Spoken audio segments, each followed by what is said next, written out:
Hello there. I am so glad that you are joining us tonight because A, it's a gorgeous day. I don't even know, we have the worst storms coming in, but they're not here tonight. They're not going to interfere with the show. But it has been beautiful. It has been fun. Little rain here and there, but you know what? It's still glorious. I am so blessed and so excited to be doing this show. Hello, Jeremy York. I have someone that's one of my favorite guests. And when he wrote his first book, he started coming on with me. And this is because he keeps up our sixth show together. I mean, I love that because my guest is John Russell. And I'm going to read part of this blurb because I think it says a lot about him. John Russell stands as a distinctive voice in the realm of paranormal literature, crafting narratives that transcend the ordinary and delve into the mystic aspects of the psychic and paranormal realms. With an illustrious career that merges real-world psychic experiences with rich storytelling, Russell's works are a treasure trove for enthusiasts of the uncanny and the supernatural. And that's out of New York Weekly. The way that I usually tend to describe John is that he is one of the best raconteurs I know. He is the Mark Twain of the paranormal. His stories are brilliant. His history is brilliant. His gifts are brilliant. And if you want a reading, you can reach out to him and he will tell you how to do that. And I've not had one, but I probably will at some point because I trust him. There's not a lot of people I would say that about with my spiritual life. So let's bring on my friend, John Russell. Hi. Kat, bless your heart. That was such a sweet, glowing introduction, and I appreciate it so much. And I appreciate your friendship. And it is our sixth time together to have an interview together. And it's always a wonderful time. We have a great conversation. We run out of time before we run out of topics. Every time. Every time. So I can't wait for tonight. It's going to be great. And thank you again. And thank you to everybody that's listening, watching, tuning in. And I'm not seeing the chat sidebar. I haven't set that up. So if anybody has any questions, relay them through Kat, and we'll do it that way. We will grab them and growl. It's not a problem. Absolutely. And Lori Dorsey is in chat, and she is actually in Ohio, and these storms are coming that way. Oh, so for our Midwestern friends, be careful. Yeah. Just pay attention and know that we love you and appreciate you. And if you have to duck out, we'll understand. Yeah, sending good energy that way. Yes. So, one of the things that that I love, I found you through fate. Yes. And it's really cool because I feel like I would have come across your books regardless. Yeah.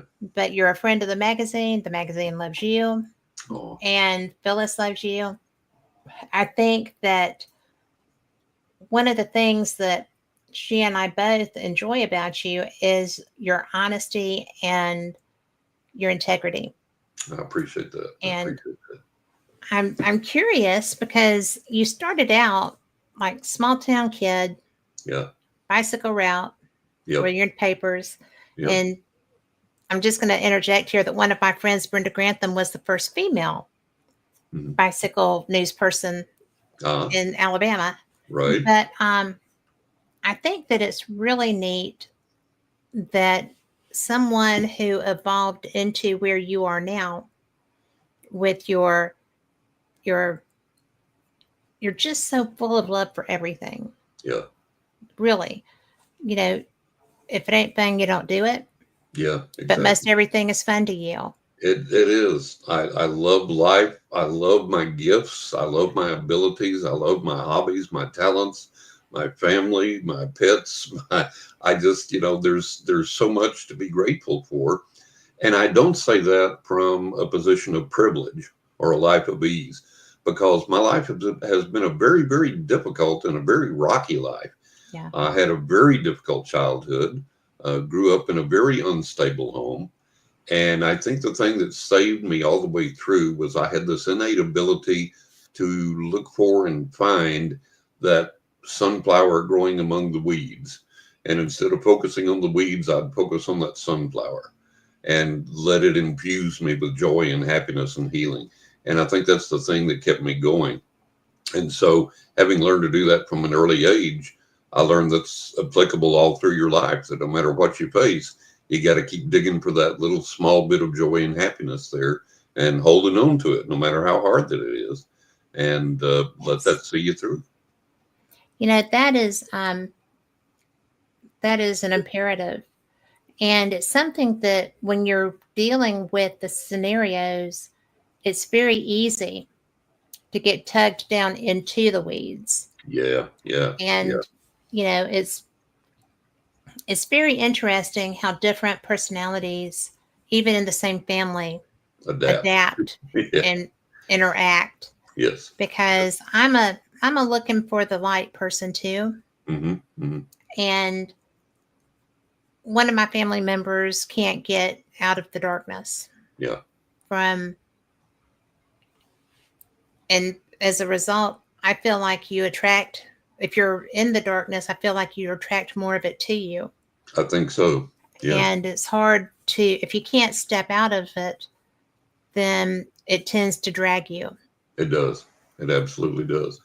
You know, and I tell my clients that, I say, look, you can't be in a bad environment constantly with negative people doing negative things or bad things or illegal things, Okay. and thrive in that. You can't accomplish anything good in that because there's nothing good there. It's all deceit and it's all evil and it's all negative. There's nothing positive there. And you have to remove yourself from that environment. And I talk about in my latest book that's coming out this summer, I talk about that, the fallacy of bloom where you're planted, because a lot of times you can't bloom where you're planted. You have to get yourself out of that environment and get into a more conducive environment for your well-being, for your health, for your future, for your career, for whatever you want to accomplish. And interestingly enough, I've been an avid gardener my entire life. Yeah. And I learned that lesson that you can't always bloom where you're planted. I learned that from gardening. And as long as I have gardened, I've gardened since I was a kid. And I've got that proverbial green thumb. I can put a stick in the ground and get it to grow. I do not. I have a black thumb. And in spite of all of that, you know, you always learn. You never master anything. You're always learning. Yeah. And when I was living in New York and had one of my gardens there, the other side chose some very specific things that I talk about in the book to help me to realize that lesson that, you know, bloom where you're planted is a fallacy. You can't always do that. And so I learned from that. I included in the book, and I tell people, look, you know, there's places that you're not going to make a difference. You can be that sunflower among the weeds. The weeds may choke you out. You know, well, it does that. I mean, yeah. It's just like if you're gardening, you know, you can have the beautiful roses, mm-hmm. but if you're not taking care of those, exactly, then your garden is going to reflect the effort you put into it. That's it. That's it. And we do have to realize. It's not a popular thing. Yeah. And we do have to realize that, and this is, again, is a lesson from life, and whether we like it or not, this is just the way it is. We do have to realize that there are pests and pestilence and diseases and trials and tribulations and problems that overtake us. And that's just the status quo on this planet. And if you don't believe that that's the way it is, go out and plant a garden and see what happens to that garden. And you're going to find out that every pest on the planet comes and attacks it and tries to destroy it, eat it up. And yet it's a constant battle against the pests, the bugs, and everything else. The birds. The birds want to come and eat what you've grown. Other critters want to come and eat what you've grown. The diseases hit the plants and try and destroy them. Sometimes do. You know, the bug pests hit them and eat them up and cause problems. And it's a constant struggle. And so we have to realize that. And I think that transliterates then into our spiritual life and what we want to try and do. And we have to realize, hey, we're going to have these things coming against us. We're going to have these things we have to work against and resist and fight against, because that's just the way of the world. It's such an interesting time to be having this conversation. Yeah. I don't do politics. Yeah, I don't either. Not at all. But, there's so much Vitriol. because of the different, there's so much vitriol. And if you have vitriol and hate, and it doesn't matter who your team is, I don't give a rat's butt, because you know what? When you're in the voting booth, that's you. Yeah. And I don't need to know how you vote. Right. You don't need to know how I vote. It's my right. It's your right. It's everyone's right that's eligible to do it. Exactly. But we're based on having fought off all kinds of stuff. Mm-hmm. And we have fought for good across the world. Yeah. We will still do that, because government's not one person. Right. And it's so important to remember that we're all humans. Yeah, exactly. Exactly. If you liked each other, then you should still like each other. Exactly right. Right. And I hate, because I'm a light worker. Mm-hmm. Mm-hmm. This is slaying me. I can't stand all of the negativity from every side. Yeah. And my friend Cheryl posted today, she's a trans woman, and has been since God was a child. Right. Right. I mean, Vietnam era veteran. Yeah. And to see her feel threatened, Yeah.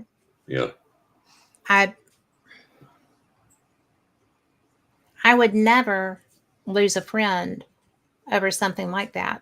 Exactly. And it's not my business to say if someone's fear is real or not. Yeah. If they feel it, it's real to them. Yeah. Yeah. Exactly. And right. I don't like people having to feel that, or feeling like it's a possibility, because that's where it is. It's a possibility. Yeah. And I agree with you. I see people on Facebook unfriending each other because you voted this way, or you voted that way, or you believe this, or you believe that. The mark of maturity is to be able to maintain a friendship with someone that believes differently than the way that you do, and to accept that person. And unless they're doing something that's going to harm you physically or something, let them have their belief. You have your belief. Sit down and discuss it without coming. Just go to dinner. Yeah, go to dinner. I mean, you don't have to discuss or you don't even have to discuss it. Just remain friends and just go on. A lot of the time, you're not going to change each other's minds. So, if you had a friendship before and you value that friendship, keep that friendship and keep moving forward. And I think the thing that really hurts me at this stage of the game, because I'm obviously a light worker like you are, and what really is destroying the fabric of our nation right now is this: we don't have a discourse, and we don't have a discussion, and we don't even really have an argument. We just have verbal attacks. And physical. Yeah, and physical. And the verbal attacks are, well, you believe this way, you're an effing idiot, or you voted this way, you're an effing idiot, and blah, blah, blah. And there's no content to it. There's no rationale to it. There's no reason to it. Well, why am I this idiot? Well, because, and they probably couldn't give you an answer, and it's like, and I get tickled that there are guys that go around and do this for both parties, that interview people that are believing so staunchly in one thing or one way. And they interview them and they say, okay, why do you believe this? And the people don't know. Well, what has this person done in regard to such and such and such and such that you support them or oppose them? I don't know, and it just amazes me that people will absolutely rise up in arms over something that they can't even articulate what they believe and why they believe it, So it's, we have to get over. And I was talking to my wife the other day. I said, the older I get and the more I look at things psychically, and the more I look at things from life experience, the more I see how tribal the entire earth is. And that's our challenge to overcome. And one of the things that I on Facebook, one of the things that I get that I subscribe to is this thing called Japan Inside, and it's from Japan. It comes from Mhm. Japan, and it talks about life in Japan, the good, the bad, and the ugly.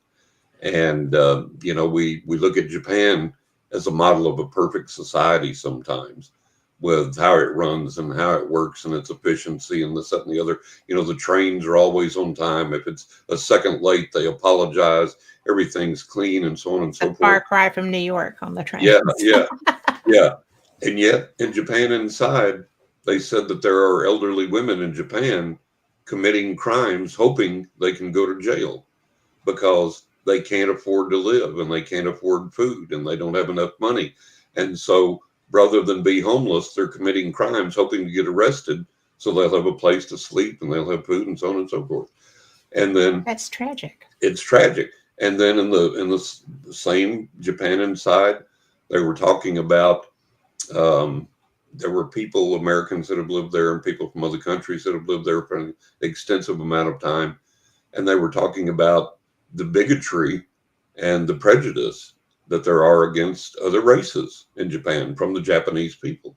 And the fact that I think one of the things was the Japanese don't even consider, I believe it was Koreans, they don't even consider them to be human, literally, and vice versa, and all this stuff. And it was talking about the people in one person said, we lived there, we learned the language, we learned the customs, and we were getting off the elevator, and there were some Japanese nationals there, and they were American, Australian, French, whatever they were, that had lived there and had learned the language and everything. And they said, go ahead. And the Japanese people said, no, go ahead. And they said, oh, thank you very much. And they said as they walked away, they heard the Japanese people making fun of them saying what they said in Japanese in a mocking manner. So all over this world, we have this tribalism. Yeah. And that's the thing that we have to overcome. And that's what kills us locally and nationally and worldwide. We Yes. have to find some way to overcome this tribalism and this mocking of each other and this making fun of each other and this denigrating each other. And it's been around for a long time. We think it's a recent phenomenon, but it's not. We're just more aware of it because of the internet, Well, because yes, because we're globally connected. we're globally connected. And now we're aware of that. We're aware of, oh, it was there too. But you go back through history and you study history. And there Yes. was a woman that wrote a book on this because people were talking about, my God, the horrible mudslinging that Yes. occurs during presidential campaigns. And this woman wrote a book and went way back to the earliest presidents that we elected, on all the way on up, and said that, look, this is nothing new. You It know, is not. way back in the day, people were calling each other horrible names and making horrible accusations against each other. So, unfortunately, this is a state of the human affairs, and that's one of the things that we wrestle against. But I think that now, with the advent of the internet and with the ability to communicate so rapidly Without thinking. without thinking, without analyzing, without sitting down and asking, is this true or not? I think that exacerbates the problem. And I see this with my friends online, and they will instantly, if it falls within their purview, and by purview, I mean their tribe. Yeah. And if it's something that falls within that purview, they will immediately share it without bothering to see if it's true or not. Yes. And I go online and I choose several sources and I research it. And then I go back and I say, hey, no, this is not real. This is clickbait. This is false. Da Yeah. da da da da. But it seems like that it's an uphill battle because it seems like people are, more willing to believe the lie than the truth. And Well, who was because it? the lie feeds their narrative. The No lie matter feeds what, the no narrative. matter The what lie feeds side of the the narrative. coin, the lie Yeah, feeds the narrative. exactly And right. Exactly right. I think a lot of it comes back to the um, everybody gets a trophy. Yeah. There's Yeah. no winners, there's no losers. There's no Exactly. dealing with the emotions that come with having lost a tournament. There's no, Right. having to deal with having been cut from a team or or exactly. whatever, choose your Yeah, experience. But yeah, I know that I see a lot of the same behavior here that I have seen in mothers of other children yeah. in sports environments Oh yeah, and stuff oh yeah, like that. yeah. And it's really including when I was a kid, Hmm. those parents too. It seems to have begun with the um, late 70s Yeah. into the 80s. I graduated high school in 80, Hmm. and it was becoming prevalent there Yeah. in my Yeah. part of the world. Right. And I feel like with my abilities, I feel like it's going to get much worse before it gets much better. Yeah. And that concerns me. Yeah. I have Absolutely. grandchildren. I mean, Absolutely. I want a Yeah. good world. Exactly. Exactly. And And until people, the sad thing is, excuse me, the sad thing is that it spills over into the spiritual community and the it paranormal community does. because people make these snap judgments and these invalid judgments, and Yeah. it becomes a very tribal thing. And, people wind up supporting the cult of personality instead Yeah. of looking for the truth, you know? That's a good choice of words. Yeah. And it's like I had one interview I was just on. I'm always telling people just don't comprehend this. And I tell people, look, if you want to have a seance, you don't have to go into a locked, darkened room Yeah. where the medium tells you you cannot stand up, you cannot get out of your chair, you cannot turn on the lights, you cannot turn on your flashlight, you cannot go to the bathroom, you cannot open the door until I say the all clear.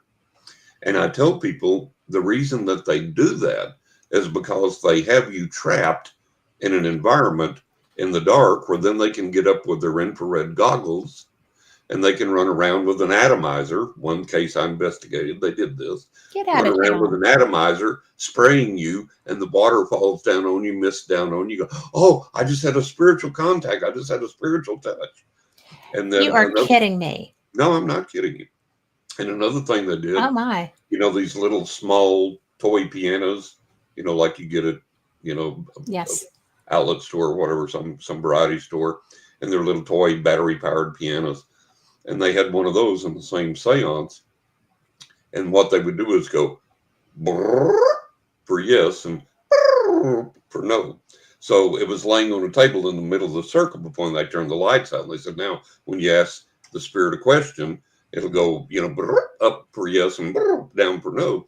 And of course, what they did is they went with their motion sensor, night vision goggles, picked the little piano up, and then they did the thing when people would ask questions. Oh Oh, yeah. my word. Yeah. So there's all these, um, you know, uh, fake things that people do in seances. And the reason they tell you, oh, you can't get up, you can't turn on the light, you can't open the door, you can't use your cell phone, because I'm exuding ectoplasm and the light's dangerous to me and it'll cause the ectoplasm to go rushing back into me and I could die.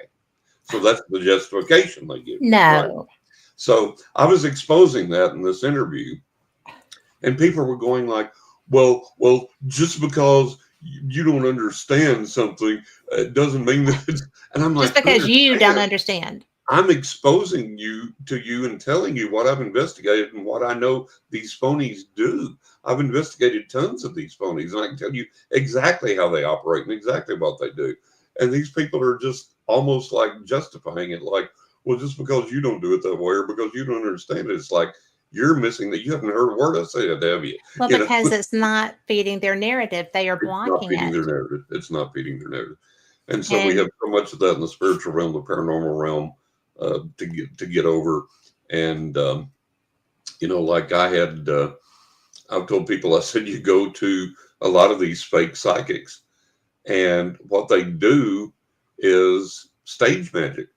It's mhm. sleight of hand magic. And I know this because I'm a member of the International Brotherhood of Magicians. I love card magic. Have since I was a Oh, kid.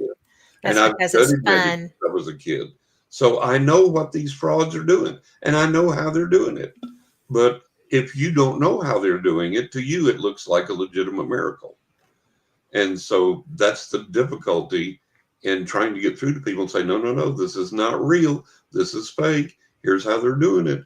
But, and it's like, but they had a bowl of eggs on the table and I could choose any egg out of that bowl. And the egg I chose had this hideous gunk in it when they broke it open. And I can tell them exactly how they do it. And they still won't divorce themselves from that person. They'll, well, I don't think that was the way it happened, or and then they told me this, or they told. It's like, oh my God, what have I got to do here? So it's this unreal uphill battle. Well, I'm sure it is. I mean, it's really interesting. We have Lori Dorsey in chat. Lori happens to be my best friend, and she goes to Hi, Lori. psychics. She likes to have past life readings. Yeah.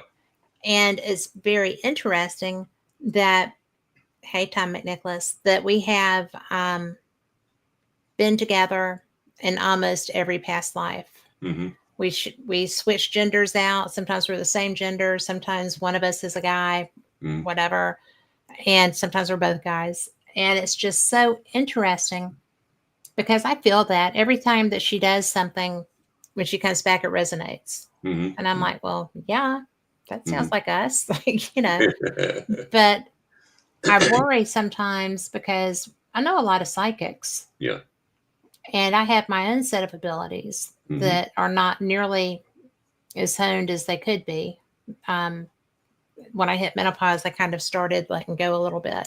And I'm okay with that. Yeah. I don't need to know everything at this point.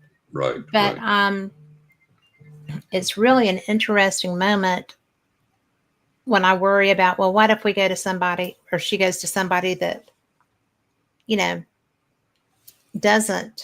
she doesn't know, or any of my friends. I'm just picking on Lori because she's right there, but and because we talk about these things. But we like it, Lori. Yeah, that she's, she knows the people that she talks to about these things, and I think about people that just randomly, this state psychics that's on the internet, and you call and get all whatever.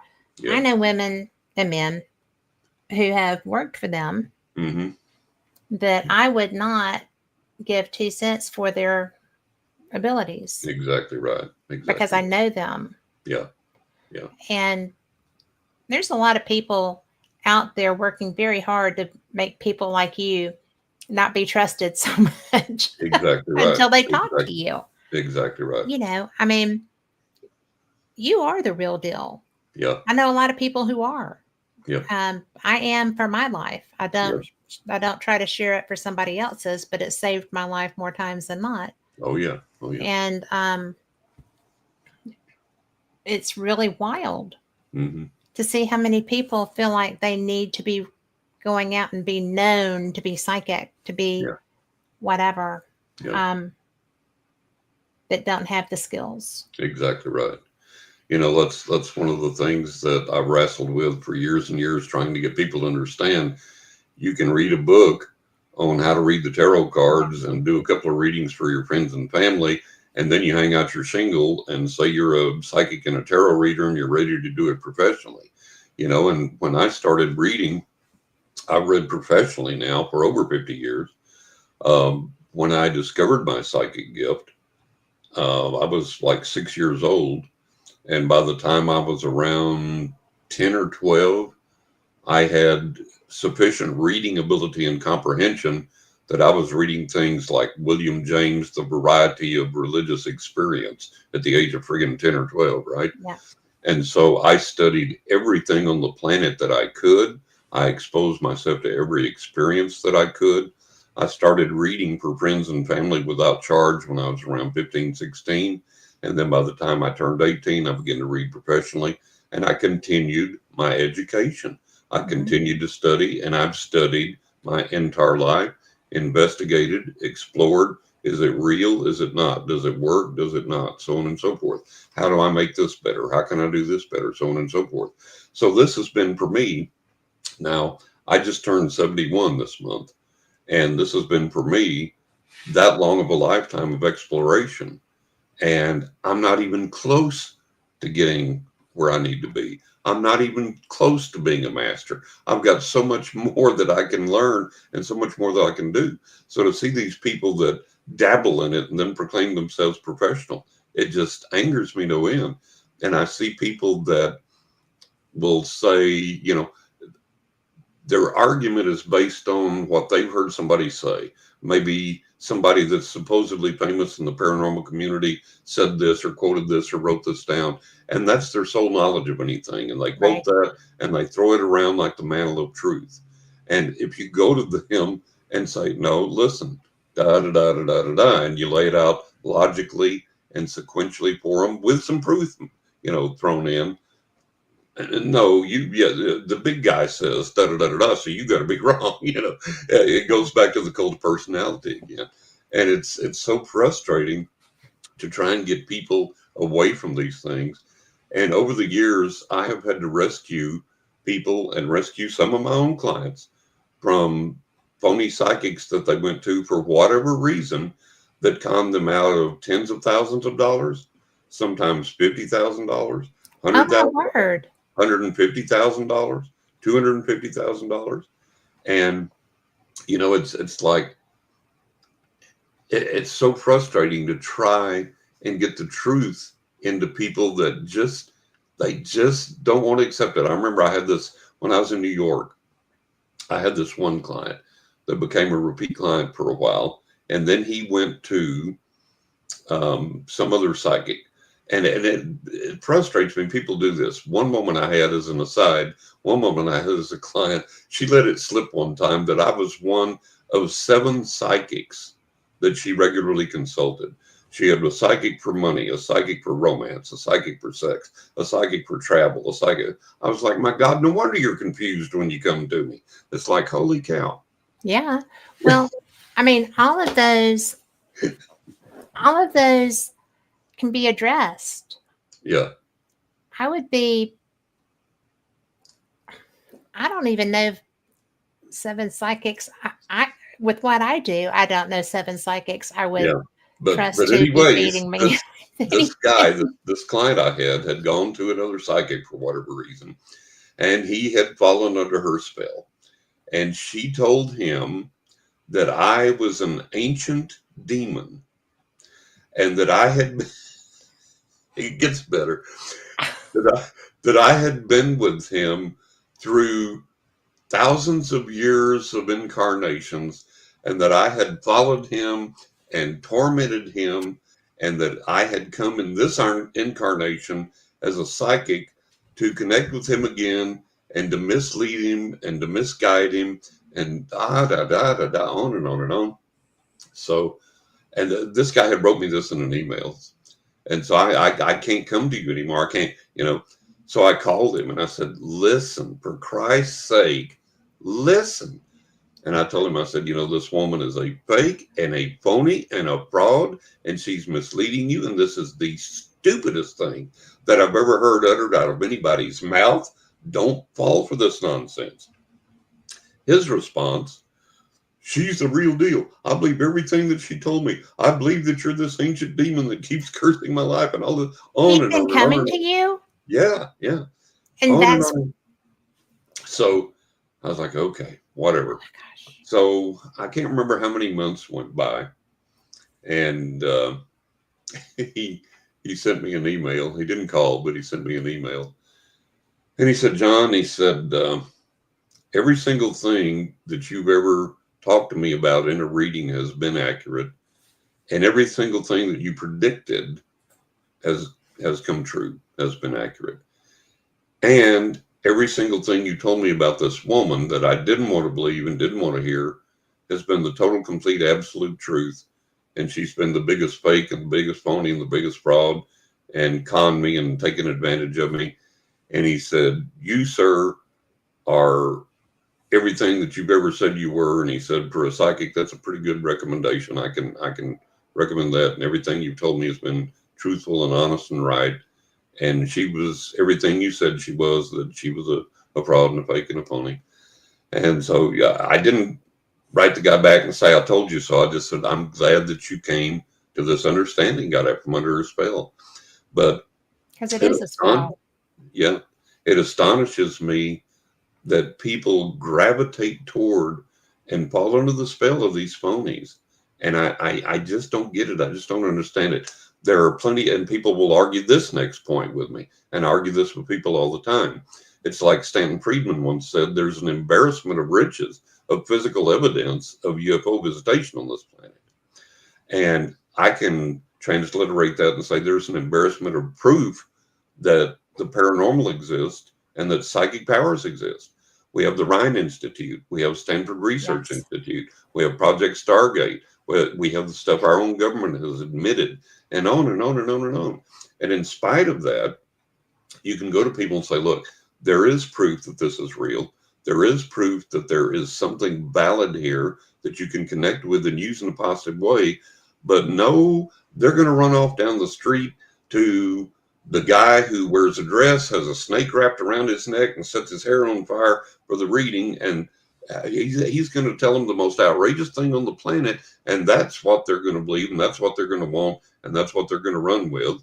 And they'll bitch about paying me $125 for a reading. They'll give him $1,000 and not bat an eye, you know? And it's like, I just don't get it. I don't either. I'm going to share Tom McNicholas, who is a good friend of the show, said on TV and conferences, it's not what you know rather than who you know. Yeah. Rather than who you know. I only had 2 readings at events that I can say were close and specific to me. Yeah. And he goes to a lot of events. Yeah. And he's it's the cult of personality. It is the cult of personality. It's very, very frustrating. And, over the years, and I think I may have given you this example before. I can't remember for sure, but I had one set of clients, and I usually do not read for 2 people at the same time because my readings tend to be very intimate, very explicit. And there may be things that even a husband doesn't want his wife knowing about him or whatever, and so on and so forth. Excuse me, but pardon me. Allergy season is knocking me out. It is, yes. Oh my God. Too. But these 2 ladies came to me. They were friends. And the greatest compliment ever paid to me was they said, we've got a situation. We have to know the truth. We have to get accurate guidance. It has to be right. Can't mislead us. Who are we going to call? John. So that was the greatest, that is compliment. A huge compliment. Yeah, that's the greatest compliment I could ever get. So they were regular clients for a long, long time. And one day they called and said, we have a friend who's going through some problems with her marriage, and we're recommending you to her, and she's going to call and get a reading from you. And I said, okay. So the lady called, and I told her, I said, your marriage is done. I said, it's over. He's moved on, and you need to prepare to move on. There's no fixing it. There's no saving it. It's over. It's done. Da da da da da. So I told her several other things in the reading, and she kept circling back to that and said, are you really feel sure? Do you really feel confident that my marriage is over? And I said, yeah, take it to the bank, 100%. And she didn't seem angry, and she didn't seem overly upset or anything. We ended the call, ended the reading on a good note, I thought. And several weeks later, the friends called me. And they said, John, we got to talk to you about so-and-so's reading. I said, I can't do that. That's confidential. I can't tell you what I discussed with her in the reading. They said, no. We're not asking you for information. We're going to give you information. And that's like, what in the world is going on? What are you talking about? Oh, dear. So she said, well, in your reading, she told us the contents of the reading. She said in your reading, you told her that the marriage was over. It was done with. There was no reconciliation, no hope of fixing it. Move on, da, da, da, da, da. And she said she was livid. I said, are you kidding me? I said, we got off the phone in good terms as far as I knew. She didn't have a hostile tone of voice. She was very pleasant, very nice. She said, oh, John, she got off. She was livid. And she said, John, we're not exaggerating for effect.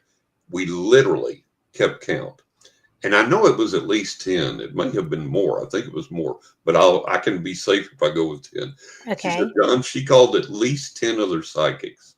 Are you ready for that? At least 10 other psychics. And every single one of them told her, oh, no, no, this guy is wrong. He's a fraud. He's a phony. He's not seeing correctly. Your marriage is salvageable. You and your husband are going to get back together. You've got a long, happy life together. And she said, John, he filed for divorce this week. Oh, my word.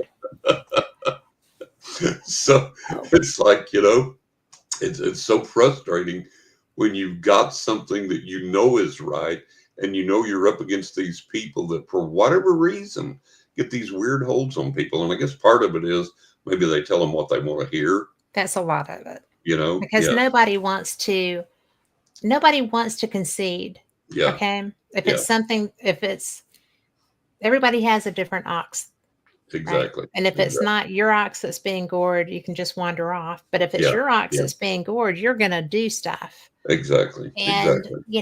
it's, I And I've, mean, I've had people that over the years, there's a lady on Amazon that left me a horrible, scathing review of my books and me as a person and as a psychic in my reading because I wouldn't tell her what she wanted to hear, and I kept telling her in the reading, you know, she said, "Oh, I've got this handled," and I said, "No, you don't." Listen to me and pay attention to me because you need to do this, this, this, and this. And it flew up her nose and she hated it so bad. She went to Amazon, give me every bad review that she could. oh my I had one gosh. lady one time and she called me up and she was just dead set that she was going to go in this direction in her life and make it work. And it was going to make her rich and famous and everything else. And Spirit told me absolutely clearly, beyond any shadow of a doubt, this is not your path. This is not going to work. This is a path to failure. It's not going to succeed. You need to go in this direction instead. And she got so mad at me. And she was like, that's not what I want to hear. Let's get some real psychic power going here. Tell me what I want to hear. Tell me what I need to know. And I'm like, ma'am, I The can't real because it psychic would be a power is lie. telling you the truth. Yeah. Oh my It's like, goodness. And yeah, it's like, that's got to be so difficult from your side. it is Okay, extremely, because extremely you difficult, extremely difficult.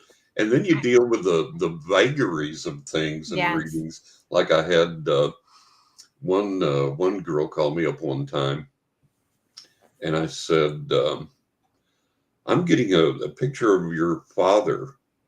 I'm pretty sure it's your father, but he's not deceased. He's still alive." And I described him. And she said, "Yeah, that's my father to a T." And I said, "Well, you're having financial difficulty. You're knocking heads with your dad over money." And I said, "I think specifically about a trust fund. Do you have a trust fund?" No. I said, "Okay." I said, you arguing with your dad about money?" No. Okay. So I tried to get into the reading. The other side would not let me progress. And I finally told her, I said, look, this will just keep coming back again and again. They're telling me that this is a money issue. You're not going to hedge with your dad over a trust fund. I cannot go any further in the reading till we address this. So she takes this big, deep breath and she sighs and she goes, all right, yes, that is my father. And we are knocking heads over my trust fund. But that's not what I want to talk about. That's like, Well, hello, hello. It's like, oh my God. And then I had one client one time. Um, her mother brought her to me. Her mother had been a client of mine, got a reading. She said, told her daughter, she said, oh God, you got to go to John. And like I say, I usually don't let two people come in at the same time, but she asked if she could sit in on the daughter's reading. And for some bizarre reason, I said, yeah, that'd be fine. Okay. And it was a good thing I did. So we're sitting there during the reading, and her daughter was involved with this guy. And I said, listen, the key to understanding this guy, you have to understand this is not a suit and tie guy. He's not an office guy. He'll never be behind a desk. He has to be outdoors. He has to be active. He has to be out in the open. And she goes, no, no, no, no, no. That's not right. And I said, what do you mean? And she goes, he's not a suit and tie type of guy. He would never be in an office behind a desk. He's got to be outdoors, free and open doing something. And her mother looked at her bug eyed, and I looked at her bug eyed, and her mother said, did you hear what John just said? And she went, what? And she said, that's exactly what John just said. And she goes, oh, you did? It's like, So What? things get wild during readings Oh sometimes. my gosh. But yeah, it gets frustrating, and it's bizarre to overcome. It gets really That one's strange. bizarre. It is. It's really strange. Oh, the best one. The best one. I talked to this guy one time. I said, I'm seeing your son on the other side. Is your son deceased? He said, no. I said, your son's not dead? He's not crossed over? No. I said, well, I'm seeing this great big huge gulf between the two of you, this vast distance between the two of you. And to me, that indicates he's on the other side. No. Well, are you apart, like physically, like is he in another country or something like that? No. Okay. So I go on with the reading, and he's fine with the rest of the reading. I keep going back to his son. Nope, son's not dead. And we get to the end of the reading. I say, well, okay, before we wrap up, is there anything else? He said, yeah, I wish you'd have been able to tune in and spend more time talking about my dead son. What? Swear to God. Swear to God. I'm like, okay, I think I'll go get a beer now.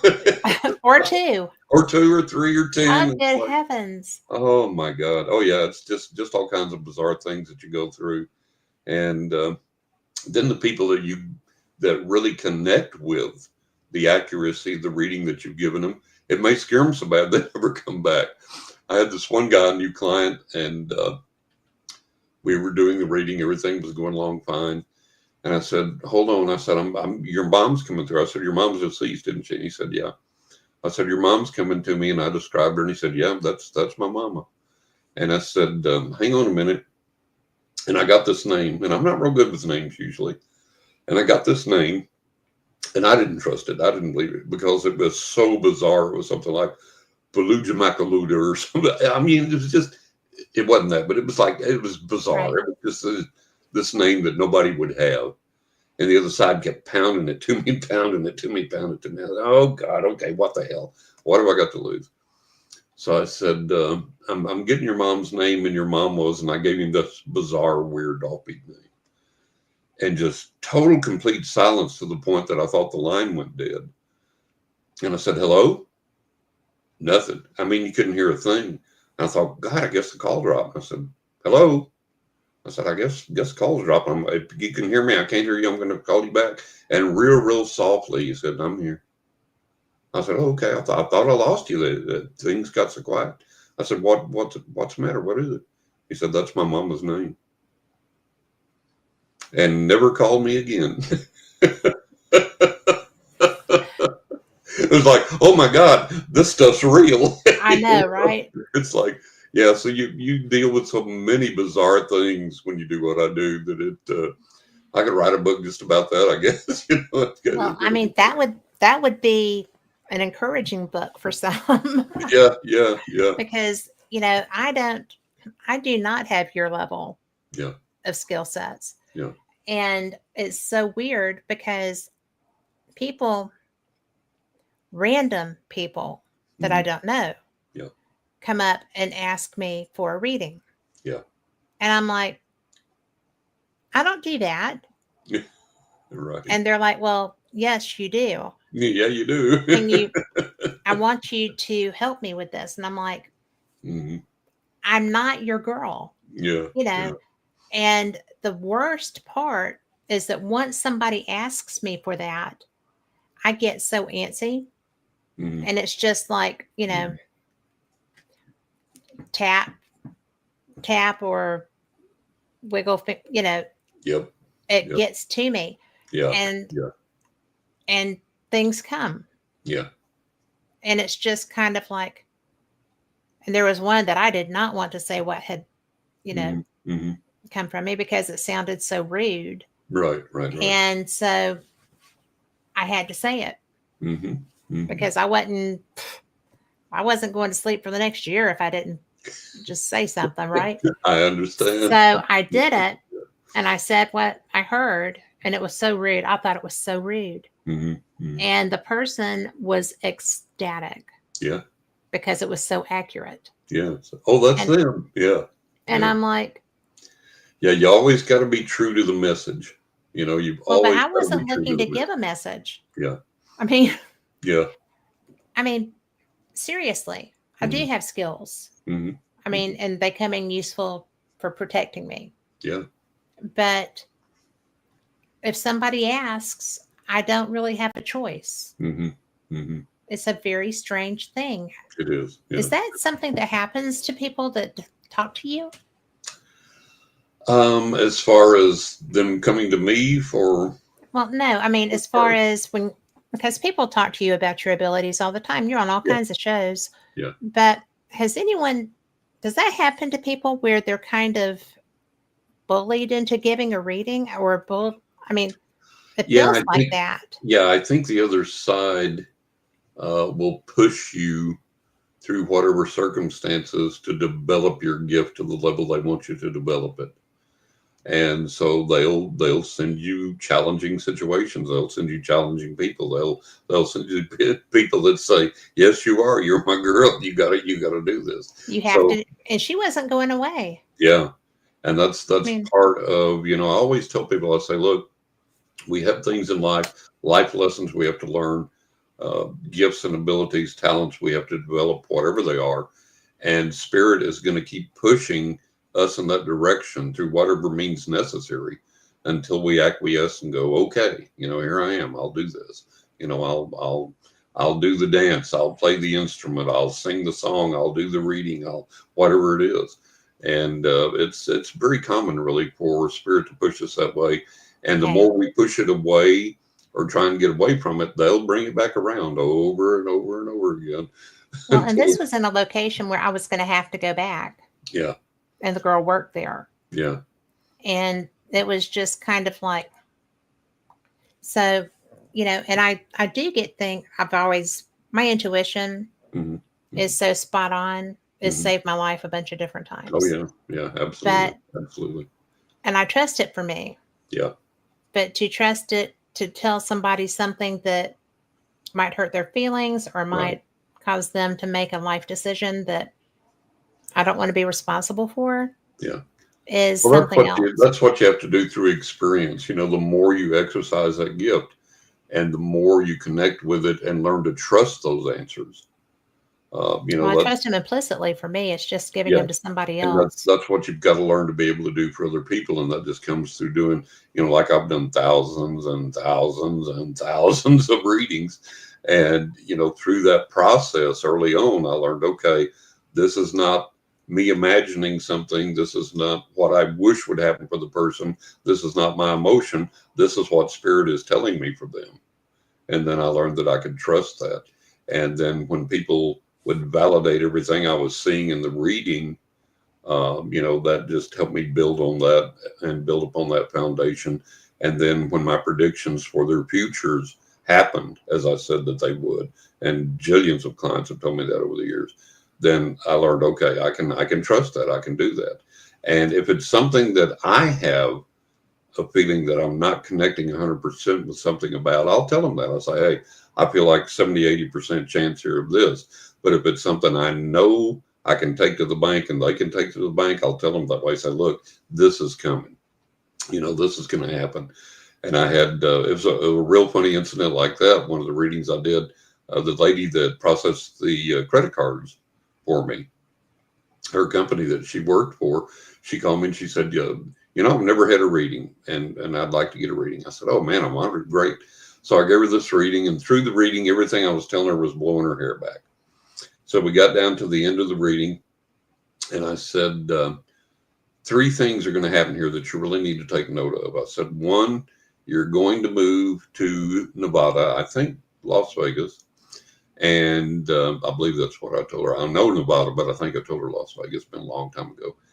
And I said, the second thing is you're going to start your own credit card processing company. And the third thing is you're going to make more money than you've ever made in your life. And she started guffawing. She started laughing. I said, what? She said, John, everything you've told me up till now has blown my hair back. It's really impressed me.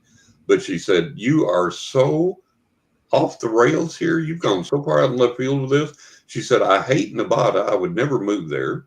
She said, to connect with with and who I need to connect with to start my own business in this field would take way more connection, way more money, everything else that I have access to. And I'm pretty much topped out for earnings in my field. I said, write this down and then holler at me down the road.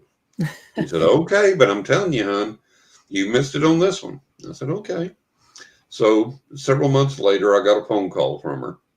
She said, John, I moved to Nevada. I've No. started my own credit card processing company. I'm making more money than I've ever made in my life. I said, awesome, awesome, awesome. She said, yeah. But she said, I totally, completely forgot you told me all that. And after all this came about, my girlfriend said, didn't that psychic you got the reading from tell you this was all going to happen this way? And she was like, oh, yeah, I totally forgot. So, like, people think Yes. readings and everything are so cut and dried, and that people are like, oh, wow, and they remember everything, they're impressed by everything. No, sadly, not the No. case. I wish that it were, but sadly, not the case. So, Well, I swear it's so funny because I don't get readings. I mm, mean, I don't. I would yeah, trust you. I would yeah, come to you and get one. yeah. Not yet. I just, because, Well, you get the guidance you need from yourself, from your guides, and everything else. That's what you need. Yeah. well, it's so funny because I asked for my spirit guide's name. Somebody Hmm. had told me, ask them to give it to you right as you're waking up. And Hmm. that Hmm. way you're still kind of betwixt and between. And Right. I Right. got a word and I was like, what the hell was that? I don't know what that is. So it was so funny because I was just like, that's not even a word. Hmm. And so I Googled it. I typed in every different way I could think to spell it. Hmm. Nothing. Yeah. And so 3 different times I did this, right?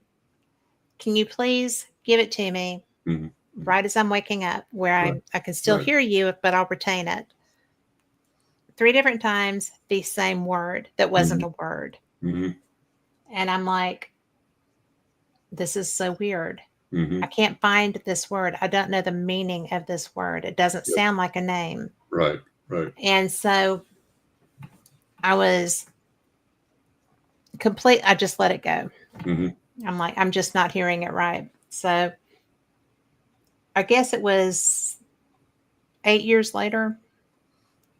My dad's best friend is from Brussels. Well, Hmm. they're both passed now, but Hmm. Hmm. John was from Brussels, and my dad loved to go and they would vacation in France and go see his family and whatever. Right. And there's a park in Brussels, Hmm. and that's the name of that park. Oh, wow. It's the only place I've ever heard that word. I love it. I love it. I love it. And so I'm like, That's okay, awesome. so that is a thing, Yeah. Yeah. right? And Absolutely. Absolutely. and I've never said it. I'm going to put it out right now. I'm so Mhm. sorry I doubted you. I Yeah. just didn't know. Yeah. Yeah. And so I mean seriously, I thought, well, that's very similar to a native tribe's name. Hmm. And Hmm. I nope, that's not it. And Yeah. then I'm like, well, okay.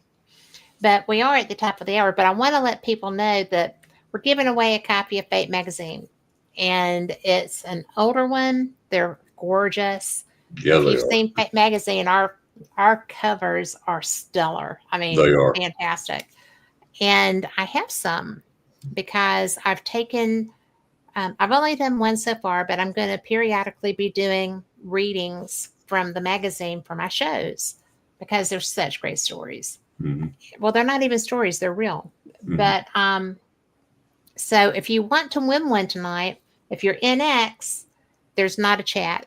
I'm sorry, you can't get to the chat from there. You can go to the LinkedIn, you can go to Facebook on the Bill of Rights Network where we are live. You can go to LinkedIn. I think Carl can. LinkedIn has the chat, and all of these are posted. You can go to YouTube. You can go to YouTube, Fate Mag Radio channel. You can go to the Kat Hobson channel. You can go to the WBHM-DB channel. So that's my network that I own. So you can do all of those things and get into chat. And the hashtag is hashtag MAG, MAG, hashtag MAG.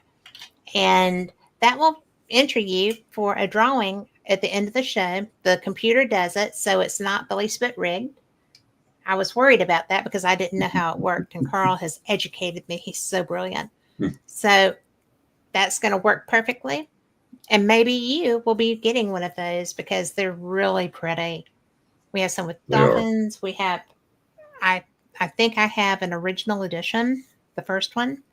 So just give a holler, put it in there, hashtag mag, and you're entered. So I wanted to talk to you about, I mean, because you are on everybody. Yeah, you're doing shows left and right. Done a lot Um, of interviews. I've done over 200 in the past 4 years. I know, right? Yeah. And I know that you've been on with George. You're on Coast to Coast, and Yeah. I just love him. That Yeah. is He's one of great. the best interviewers ever, Yeah. and I've his been on with producer George, let's see, 13 times now. I've at been on with least, yeah. George. But Yeah. is it 13? Yeah. Because I try to catch those, but sometimes I have to catch them in the arc. Yeah, In the archives. Yeah. yeah. Yeah. But that says a lot because his producer Tommy is really pretty keen on you. Yeah. Bless his heart. So I appreciate it. Yeah. Yeah. well, Tom. Yeah. He's a great guy. Bless his he heart. is. He is Yeah. one of the nicest men. But but you're everywhere. Yeah. And if people wanted to reach out to you, do you have time to do the readings that are coming to you? Well, it's about anywhere from a 3 to 6 month wait. Okay. So that's the standard, about a 3 to 6 month wait. So new clients are always welcome. I have repeat clients that I deal with, but new clients are always welcome. But it is about a 3 to 6 month wait. I was just curious because I know how busy you are because you're really getting a lot of coverage and you're really good. Yeah. So, Well, thank you. Bless your heart. I appreciate it. I appreciate well, it. Yeah. Do a lot of interviews, do the readings, and writing the books, and still writing the books. Even though I've got this new one coming out, yeah. there's more to come in the years to come. So really enjoy those. That's a way to leave a legacy and to help people, teach people, reach people. And I get some really great feedback about the books. And one of the most amazing things I got the other day, and this is why I write these books. Um, this lady wrote me, sent me an email, and said, "My mom bought your first book, Writing with Ghost Angels and the Spirits Yeah. of the Dead, bought it as a gift for me 5 years ago, and I just wasn't into this space. I just wasn't believing in this. I didn't want to read it. I didn't believe in it. Didn't want to deal with it. So I just packed it away." And she said the other day, after all these years, um, I was going through stuff and I found your book. And I'm more receptive to that now, more open to that now. So she said, "Well, okay, I'll take this out and I'll put it on my bookshelf. And I need to read it. I'll get to it." And she said, almost every single day, your book would appear on the floor in front of my door. And I That's would pick funny. it up and I would put it back on the bookshelf. And the next day, it would be on the floor in front of my door. And this happened repeatedly. And she said, so I took that as a sign. Spirit wants me to read this book. I need to read this book. And she said, I started reading the book and I actually began to have some of the exact same experiences that you did in the book. And that let me know that this is all something that is very real. It's an important part of my life now. And thank you for writing this book. So that's why I write these books. But it was just so awesome to, I'd put this book on my shelf, it'd be on the floor in front of my door. I'd put it back on the shelf, it'd be on the floor in front of my door. So this is why I write these books. Let people Well, know. I have to ask you, when she let you know that, did you direct her to your other book, 20 Yeah, Ways to Increase Your Psychic Abilities? yeah. Because She's that aware. would be the next step. Yeah, that would be the next step. Yeah. So she's aware of the books, and that's why I write those books. And Yes. it's a beautiful legacy to leave. It's a beautiful gift to have and a beautiful thing to share. And man, when you get somebody that gets it and it makes an impact in their life and they write to you about it, it's a really good feeling, a really great thing. Oh, I have to say one thing though. What's that? when you were talking about the word that made no sense. Um, I had ordered, there was a company that's out of business now. I still have the board, but they're out of business now. And when I was living in New York, and this is decades ago, this this new Ouija board company started up. And I said, oh God, I've got to have one of these boards. Now, for everybody that's listening that instantly blanked out, oh God, Ouija boards, you're going to get an attachment. You're going to open a portal to hell. The devil's going to come get you, blah, blah, blah. No, read my book, 20 Ways to Increase Your Psychic Abilities. I have a whole chapter on the Ouija board. Listen, if you're afraid of using the Ouija board, then you should be afraid of tarot cards and pendulums and crystal balls and dowsing rods and everything else. You're not. It's the same motive energy you're using with those things that you use with the Ouija board. So get over the Ouija board thing. So anyways, I ordered this new Ouija board. And the house that we lived in at the time, we had all these windows. It's a colonial style house. So we had all these windows on the first and the second floor that faced the street. So you could see all the way across the street, up and down the street, everything else. So I was futzing around, and I was between clients and had a little time, and I heard the doorbell ring. So I went downstairs and looked out the door. Nobody was there. No delivery vehicles. The street was virtually bare. There was no foot traffic. This was kind of early in the day, maybe a little bit before midday, so not a lot of activity. It was a small town. And I thought, well, maybe it's somebody pranking me. So I opened the door, stepped outside, looked all around outside. Nobody's around. I said, okay, whatever. But the doorbell definitely rang, and I'm used to all this spirit activity anyways. I've had these thousands of physical paranormal manifestations and a lot there.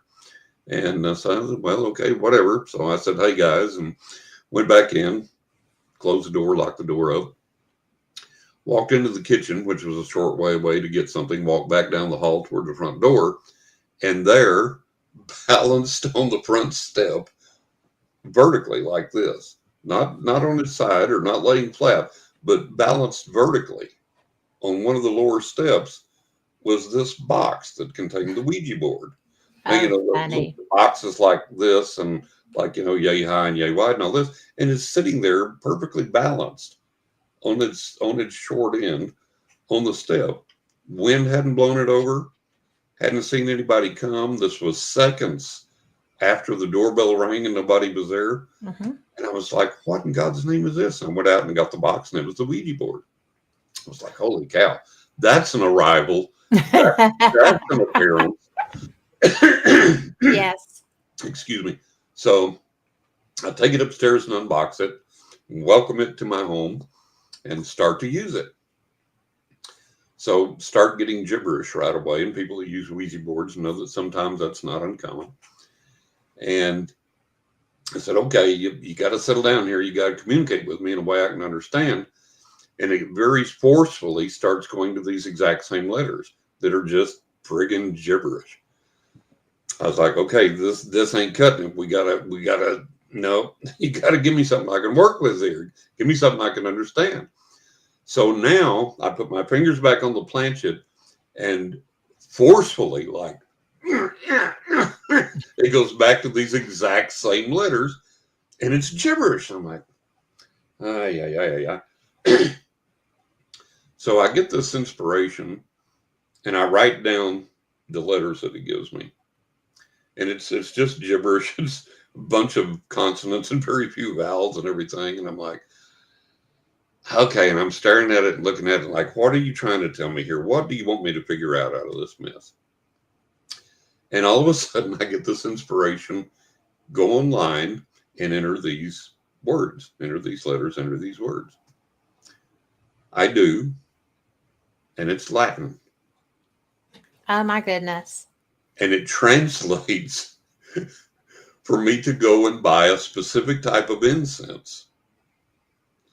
And I look up this incense, and the psychic, the spiritual properties of this incense meet exactly a need that I had at that specific time to burn this incense to attract this spiritual quality into my life. Oh my gosh. Yeah. And then after that, it started talking to me in English. But first, it went through that. It was like, Okay. So when you get gibberish words or what you think is nonsense, hang on to them, because it may be like with Kat, may take several months, or it may be like with me, it comes just almost instantaneously. But a lot of times you will get that information, that translation, whatever it is you need, or whatever reference is there. So when you get things that you don't immediately understand, hang on to them. Well, you have to. I Yeah. mean, because I knew it kept happening, Yeah. right? Yeah. But So I think that's hilarious yeah. because it was adamant. Yeah, And I that's mean, like with the, it became more and more and more forceful. It would go mhm, to these letters with increasing strength and accuracy and clarity, and it was like, okay. And then when I plugged it in, and it was Latin, and it actually yeah, translated into English that made sense and was appropriate to my situation, it was like, oh my yes. God, this is wild, this is crazy. Well, I just have to say that I'm trying to find the first part where Lori was talking about this. But uh, when Lori's looking, trying to get her spirit guide's name, Right. mine was Malgonquin. Hmm. So, which I'm sitting there thinking, Algonquin? Hmm. That's a Native American tribe. No, Right. Right. Malgonquin. And I'm Yeah. like, okay, still don't know what it is. Right. So, and Lori said that she's been told 2 different times that she can't pronounce his name, so she's supposed Hmm. to call him Sam There because you she go. can remember that name. Yeah. Yeah. And Tom And McNicholas. sometimes over the years, I've asked various spirits that have been with me for most of my life if they had a specific name that they wanted me to call them by or Mhm. give to me or whatever. And they're like, no, don't need Just to. here. You Yeah, know me. I know you. You recognize my presence. You don't need a name. You know exactly. when I'm here. You know what I do for you. You know when I'm around. You know my energy. So you don't need a name. It's like, that's one thing that people, especially clients, are always obsessed with. What's my spirit's guide's name? It's like, you don't necessarily need to know. If the Well, connection is there, if you recognize them, they yes. could have a name that you can't pronounce, like you said, or they could have a name that's private. They don't want you to know. you Yes. know, they Well, could would you have a still? name. Maybe they've been through several dimensions and incarnations and whatever, and use several different names. And it's like, there's no point. I've had 1,000 names, so it's like, Well, yeah, because if they've been around for millennia, then yeah, that's a strong possibility. yeah. But Tom wants to know, do you ever get someone else's reading coming to you by someone you're not trying to read? Do they ever cross over, I guess? No, no. It's no. I'm just, the channel's always open, and you know everything that comes is meant to come, and I receive it, and it doesn't bother me, and everything's as is it's supposed to be. Well, that's interesting because I had thought too, when we first started talking so many years ago, it's hard to Hmm. believe it's been I know it's years. been a while. I know, I love it.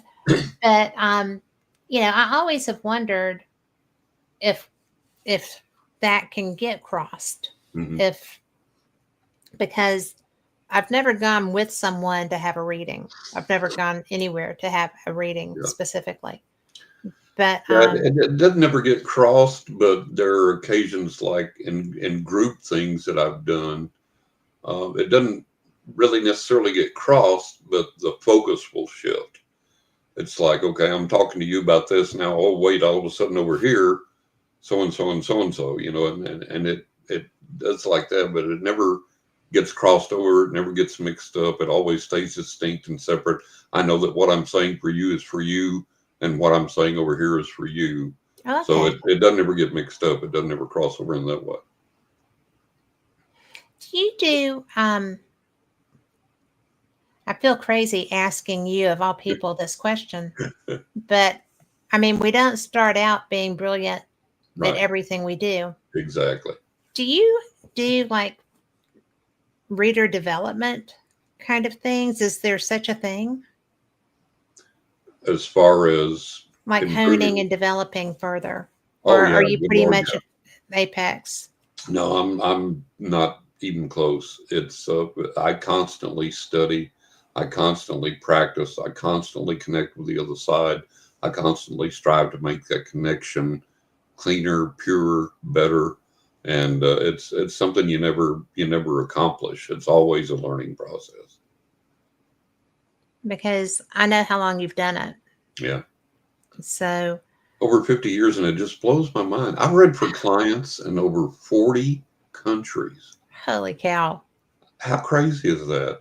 I look How at that, cool I'm is like, that? my God, it's like, India, England, Pakistan, uh, Israel, I mean, everywhere. I have read for people in over 40 countries, and uh, it's like, I've read for people in Russia and Estonia, I've read for people in Mexico. It just boggles my mind to It's very think of that, cool. it's amazing. It's such a gift, but it's like, oh my God, over 40 countries.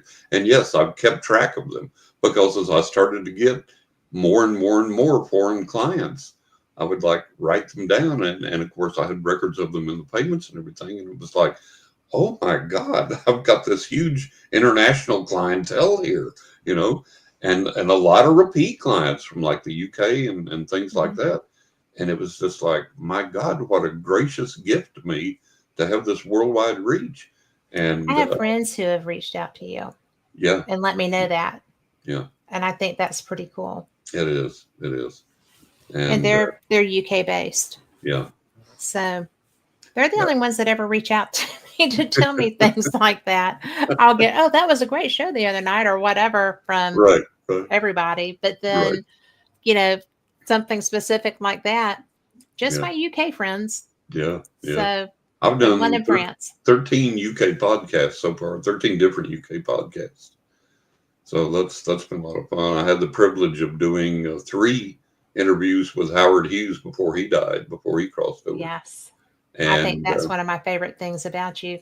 in 2 of the interviews that I did with Howard, he experienced paranormal phenomena in his flat while we were on the air. And it was virtually the same phenomena each time. And he said, "I'm not a woo-woo type of guy. I'm a black and white, practical guy."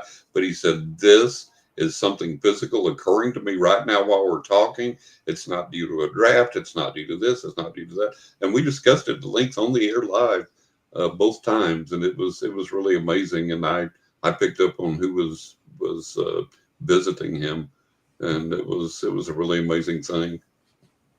Has George ever had that experience when y'all were talking? Yeah. There was we were I can't remember. I think it was no, we were still on the air, I think. And right before we went to break, and I got this thing, and I said, "Who is this?" And he goes, "Oh, that's so and so, a real dear friend of mine that's on the other side now." And then we went into break. So yeah, we've done that there. And then I think it was with Tom that somebody came through.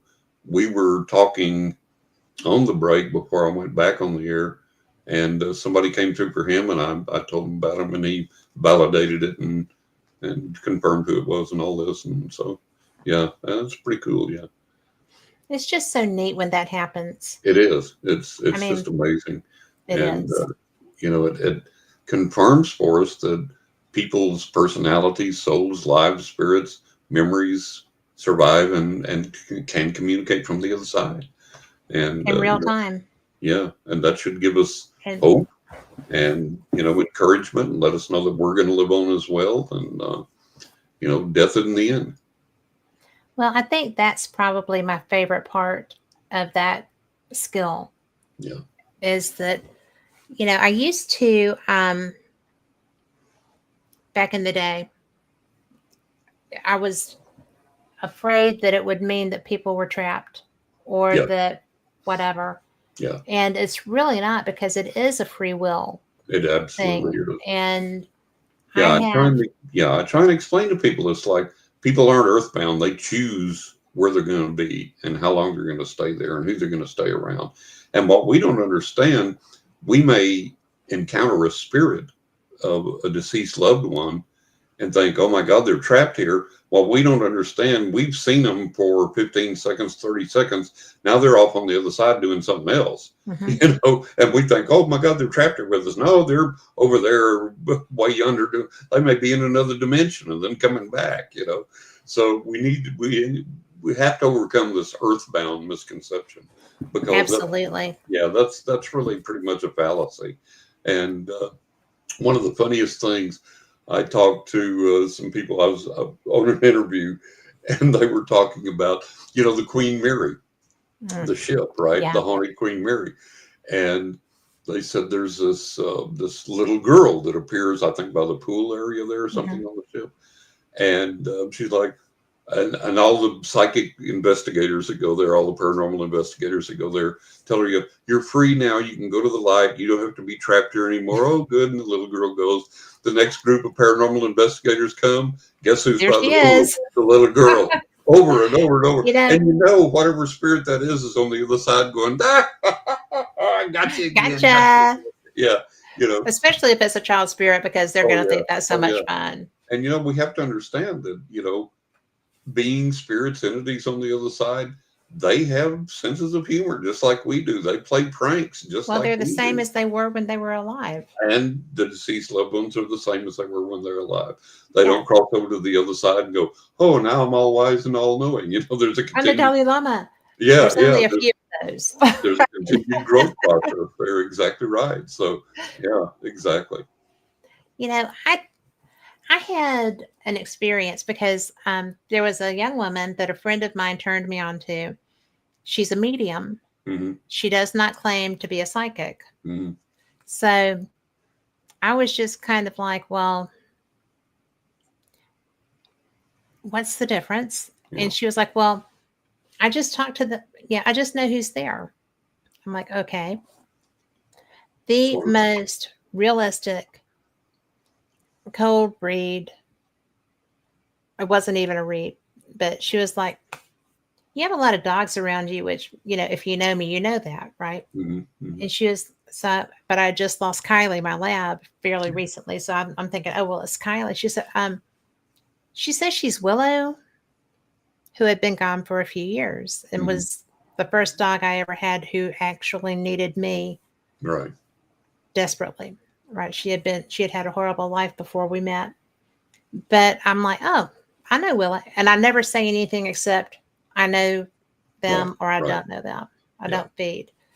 And so she was like, and you have a lot of people with you. I'm like, well, that could be, Yeah. I have a lot of people. Yeah. But she was like, Gordon's here. And I was like, I know Gordon. Mm-hmm. And she said, and Joshua's here. And I'm like, I know Joshua. Mm-hmm. And then she's like, Scott's here. I was like, oh, I know Scott. And so we just went on about our thing. And so because this was just a get to know you Right. thing. Right. Well, Scott, Gordon's my dad. Joshua's my nephew who died at 17. Scott is his dad. Mm-hmm. And the fact that Scott and my dad would be in the same area Right. blew me away. That Right. blew me away. Right. So I'm Right. like, boy, there's a lot of loosening up on the other side. There you go. The Sometimes there history is. doesn't Yeah. matter. Sometimes there is. Yeah. Sometimes there And is. so, it was just so bizarre. Yeah. Not the people I would have thought were here. I knew my dad was here a lot because when I was hurt, when I broke my knee, Yeah. I couldn't move. I couldn't be out of bed for like 3 months. And Right. Right. my dad was here most of that time. Mm-hmm. But it's just so interesting. What to you is the difference between a psychic and a medium? Or is There's there a not difference? really. Yeah. There's not really. I mean, I communicate with the dead. I hold seances. I do that. I predict the future. If you're a psychic, you're a medium. If you're a medium, you're psychic to me. That's what I thought too. Yeah. It's like we have all this proclivity to differentiate things with labels and put labels on things. And it's like remote viewers. That's just clairvoyance. Yes. That's what psychics have always exhibited is clairvoyance, and that's all remote viewing is. But we have to put these pseudoscientific or new age labels on things and fancy it up and say, okay, now it's this, now it's that. But we have this problem with labels, and I've always said I have one label, psychic, and under that it's an umbrella term for everything. Yeah. Everything that I practice, experience, do, manifest, whatever. Let's just put it all under one label and be done with it. But I get tickled to that when people say, well, I'm a medium, but I'm not a psychic, or I'm a psychic, but I'm not a medium. Do you see ghosts? Yeah. Do you talk to people on the other side? Yeah. Well, you're a medium. Yeah. It's like, so. Yeah. And I think that because when I had her on the show, she's brilliant, but she's not very public, Yeah. which sounds odd. Yeah. But so she didn't want to do readings on the air. And I'm Yeah. like, that's okay. I'm not going to ask you to do anything Right. you don't want to do. That's not what we're about. It's Yeah. not what I'm about. And yeah, because I'm just interested in people and I want to share people I find fascinating with listeners. So, Exactly. because I think Exactly. they'll find them fascinating too. Right. You're one of the best people I know for that. Oh, well, And, your writings are great. thank you. People, Thank you. and I do want to go back and share that 20 ways to increase your psychic abilities because everything else is kind of the raconteur stuff. Yeah. It's sharing. By the way, the crying tree and the magic rock, Yeah. Latest book. Yeah. outstanding, Oh, thank you. Thank you. outstanding. Thank you. They're all outstanding. But I think the fact that you went to the effort to put together a book to help people come along on your trip with you, Yeah. I think everybody has talent to some degree. They do to some degree, yeah. And that's the main reason I wrote this book. Over the years, the other side taught me techniques directly, and I put them into practice, and I was like, oh, this works. you know. Yeah. So in my readings, when apropos, I would tell my client, oh, I know a technique that'll help you in this situation. I'd give them the technique. They told me, yeah, I used it and it worked. So it was like, finally, it was like, write a book. So everybody, not just your clients, Yes. so everybody can use these tools and techniques that literally actually work. And when I wrote the book, 20 Ways to Increase Your Psychic Abilities, I um, deliberately wrote it to take away all the gobbledygook, the Yes. rigmarole, the dogma, the tradition, the ritual, the nomenclature, everything else, and say, okay, look, here is the technique. This is how you define it. This is what it is. And then this is how you learn it step by step. And this is how you put it into real world practice. And you don't have to buy a cape and a bunch of crystals and a bunch of candles and a bunch of incense and sit outside on the third Thursday of the third month at midnight. And you don't have to do this stuff. And again, this is where it gets problematic because I would have more success if I told people, well, you have to buy dragon's fang and snake's blood, and you got to shave your head on the third Thursday of the month. And people would go for that and pay me $5,000. I've Yes. got a $20 book that says, look, here's 20 techniques that literally will work for you in the real world and literally change your life and literally enable you to manipulate your life and circumstances around you for the better. And here it is, $20. You buy it one time, you've got it for life. There's 20 different tools and techniques. Each one is defined, clearly explained. I'll take you by the hand, walk you Yep. through these things step by step, tell you how to do it, tell you how to practice it, how to get good at it, the real world application of it, stripped free of all the nonsense and the rigmarole that people have dumped upon these things for years and years. Yeah. The So, mysticism efforts kind of yeah. can overwhelm. And next year, now I've got a new book coming out this year, The Cansack Ghost, which is more true paranormal experiences. And Yay. then next year in 2026, there is going to be a follow up, which I did not think there will be because people asked me, well, will there be a follow up to 20 Ways? And I was like, no, that's it. That's what the other side gave That's me. the That's 20 it. ways. Yeah. It's 20 ways. There will be 20 more ways to increase your psychic abilities coming in 2026. And the reason for that is I was sitting there one day in meditation and the guys were like, hey, John, what about this? I was like, oh, dang, that's right. This is such a powerful tool, such a powerful technique. And I didn't include it in the book. I forgot about this. And then we're like, what about this? And I was like, oh my God, yeah. And these are all things, again, that work powerfully. Easy to learn, easy to practice and produce physical, visible manifestations in your life. And spiritually, they help you. Mentally, physically, emotionally, they help you. And I was like, oh my God, that's right. And so 20 more ways. So that'll be coming out in 2026. I'm in the process of writing that now. And the early feedback I've gotten is like, holy cow, I need this. No So, doubt. yeah, well, good, good, good. So, yeah, so that's coming, and there's more books in the works after that. So, lots to go there. Lots to do. Well, I'm so impressed with what I know about you. Oh, bless your heart. Thank you. And, I appreciate it. I appreciate you it. know, I love the fact that you had a crying tree that you wanted to cry because you didn't get there in time to save it. I mean, Yeah, yeah, things like, I mean, you didn't say that, but I know that's how you felt. yeah. And it's just the way that you write and the stories that you share are so special. And Thank, I think thank that you.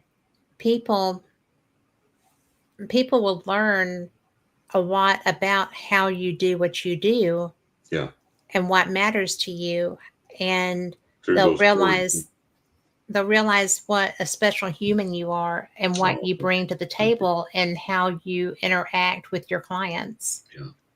And I mean, I'm not one yet because I just haven't. You haven't I'm not, needed to. huh? You haven't needed to. Well, no. And but I have some stuff that I want answers for, so I'm going to get on Mhm, your list. mhm. But I think that what you do is so important, and there's a lot of people that I know who do readings and practice mediumship, and they're not always just as forthcoming. Yeah, yeah. There are people that want to be seen as mystical, Right, right, and there's people that are like, oh, Joe over there said that you better get your act together because they're tired of having to save your butt, right, right. and I've Yeah, had somebody almost come out and say that to me. yeah, And I'm yeah, like, I don't even know Joe. yeah. And then I'm like, oh, I do know I do know Joe. Joe. Okay. you Yeah. know, but, um, but it's so interesting because it's such a different perspective that you bring to the table. And Yeah, I think there's a lot to be said for the diversity in the field, but I think there's an awful lot to be said about your forthrightness, and you just treat it as a, well, here you go. here you This go. is it, Yeah, and this is the way it is. yeah. And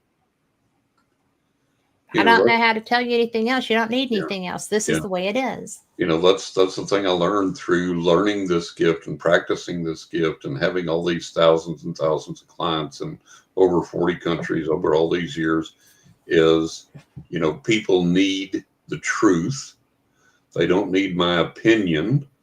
They don't need what I feel about anything. They need what the other side is telling me to tell them and how to apply that in their lives to make their lives better. And that's the sole reason I do what I do. It's like it's not to entertain you. It's not to puff you up. It's not to blow smoke your way. It's not to aggrandize myself.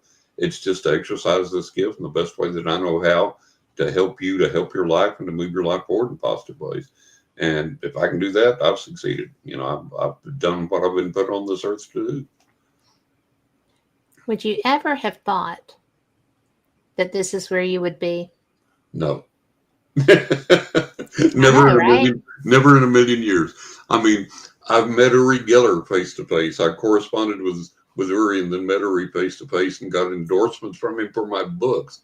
I've met and interacted with wonderful people and had wonderful, marvelous experiences and gone to fantastic places for paranormal investigations and things. And like I said, read for thousands and thousands of clients in over 40 countries. And it's just, my God, how great is this? And then to write these books and to have them well received and to be able to sit down and tell these stories from my life in meaningful ways that touch people, that reach out to people and say, hey, you can experience this in your life. This is something meaningful that can occur to you that you can validate for yourself. And it's like there's always the skeptics and like, well, give me proof, show me proof. And if you Yeah. showed them proof, they wouldn't accept it. And I No. always tell people, I say, look, you want to prove that this is real, you want to prove this exists, Go get my third book, 20 Ways to Increase Your Psychic Abilities. Sit down and practice this Mm-hmm. honestly and diligently for 2 or 3 months, and you will prove to yourself that the other side exists, that this is real, that you have these abilities to whatever degree. So that's been my big push in all of this, is to say, okay, let me get that message out there. And it's been hard, I mean, I've been called a fraud, a fake, a phony, a cheater, a liar, the devil's own son, the devil himself, on and on and on and on. It's like, okay, whatever. It's like, but the message is important enough to me that I continue to get it out there. I want to get it out there, and however many years I've got left, I want to spend that doing all the more that I can to get this message out there, and to try and keep people away from the clutches of the phonies and the frauds and the people that tell them what they want to hear and things like that. In your writing, do you help people to recognize the phonies and the Yeah, frauds? yeah. As a matter of fact, in the Crying Tree and the Magic Rock, I go into a pretty long diatribe on the fakes and the phonies. And Wow. in the upcoming book, The Cansack Ghost, I talk about the cynics, because they're not skeptics, they're cynics. Mm-hmm. And in The Cansack Ghost, the upcoming book, I have a real long story and analysis in there about the amazing Randy, James Randy. And it's really interesting to know what I discovered about him, and the things that went on there. So that's in the third book, so, or the fifth book rather. Yeah. So I discuss all of these things, and I like to take things and poke things and get down to the nitty gritty of things. Where's the bone marrow? That's where the truth is. Let's get away from all this other stuff. Let's get away from what people have said. Let's get away from the Yes. advertisements. Let's get away from the self-aggrandizement. Let's poke and get down to the bone marrow and find out what's real, what's really happening there. And that's what I like to do. So the my dear friend Martha C. Lawrence, who's an award-winning author and has been a New York City editor and all these other things. And not only is she a friend, she's a client. And she said that this this upcoming book, The Cansack Ghost, which she wrote the forward for, she said it's like this great spiritual exploration Right. of things that, not only spiritual but analyzing this and that and the other and whatever. It's part cosmic, what, all these wonderful things in this thing. So she's like, he examines, the spiritual ramifications of AI, artificial Right. intelligence, which I do in the book, and a lot of other things. So it's such a privilege to be able to do this, and to know that there's going to be people that, and I've already gotten that feedback, as I mentioned, that there are going to be people that go, you've changed my life with this. You've Mm-hmm. taken away my fear of the unknown with this. It's been a blessing. It's been, and the great thing to me, I don't write in a pretentious manner. I'm not trying to be No, him, you do not. and I write in my voice, and it works because tons of people have said, I feel like I'm sitting down across from the table from this guy, listening to his stories while we're having a favorite drink, and I feel like he's my friend. Now, you can't do any better than that as a writer. No, you can't. You can't do any better than that as a writer. So that makes me happy. And when Me I too. get literary criticism from various critics, well, this could have been, that could have been. It's like, I'm not writing for you. I'm writing for the person out there that's looking for spiritual truth and Yeah. picking up the book and going, holy cow, really? This guy experienced this? And he says, I can learn from this, and I can apply this to my life, and I can experience this. That's the person I'm writing for. Well, you opened this can of worms, and I'm going to walk through the door. All right. All right. I love it. I have seen recently two different um, clips of ostensibly someone asking a chatbot a question and getting bizarro answers, Okay. futuristic answers. Yeah. Yeah. And is AI something that spirits are going to be able to manipulate and use? Oh, absolutely. Because the stuff that I'm hearing is bizarre. And they already have. the I can't think of his name right now, but you can Google it and you'll find out. This guy that is basically called the godfather of AI. Mm-hmm. So the OG, the supreme guy of Right. AI, the godfather of AI, he has said publicly many times, we got to put the brakes on this right now because we're way out of control. We're moving way too fast. We Mm-hmm. don't know what this thing's going to do. We don't have control of it. There was Morgan Spurlock, the guy that did Super Size Me, the McDonald's thing, Yes. and he's dead now. Not from McDonald's, I don't think. But he also did a documentary on artificial intelligence and robots. And I saw it. And one of the wild things, and I write about this in my book, and the upcoming book about AI, one of the bizarre things, this company had developed these little teeny small robots.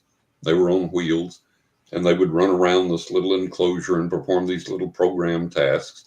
And when their energy got low, they would go back to this docking station automatically, recharge their batteries. And when their batteries were charged, they'd go back out and go about their little business again.